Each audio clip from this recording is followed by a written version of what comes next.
بسم الله الرحمن الرحيم والصلاة والسلام على رسول الله صلى الله عليه وسلم. saaka oo sabti ah 19 bishii November 2022 waxa hoolka shirarka xarunta dhexe ee xisbiga kulmiye ka furmay shirkii gudida fulinta ee xisbiga kulmiye shirkaasi oo gudoominayay madaxweynaha Jamhuuriyadda Soomaaliland ahna gudoomiyaha xisbiga kulmiye mudane Muuse Biixi Cabdi una wehelinayay madaxweyne ku-xigeenka Jamhuuriyadda Soomaaliland mudane Cabdiraxmaan Cabdillaahi Saylici hoggaanka iyo fulinta xisbiga kulankan saaka fulintu ay ku yeeshaan xarunta dhexe ee xisbiga kulmiye waxa warbixin lagaga dhageystay waftigii uu horkacayay gudoomiye ku-xigeenka labaad ee xisbiga kulmiye mudane Axmed Cabdi Dheere waftigaasi oo iskugu jiray xubno ka tirsan hoggaanka iyo fulinta xisbiga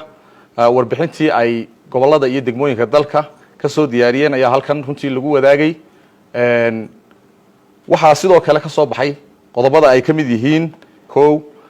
xisbiga kulmiye waxa uu hadalkii ka soo yeeray xisbiyada mucaaradka ah ku tilmaamay mid qayrul dastuuri ah oo qaran jamin ku ah qaranka Jamhuuriyadda Soomaaliland sida awgeedna aanay qaranka ku lahayn xuquuq sharci. qodobka labaad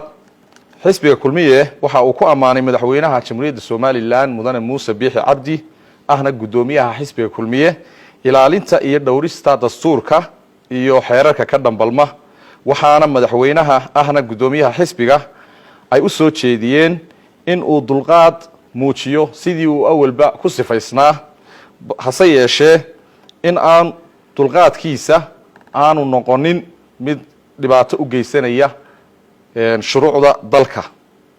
Assalaamu calaykum waraxmatullaahi wabarakaatuh.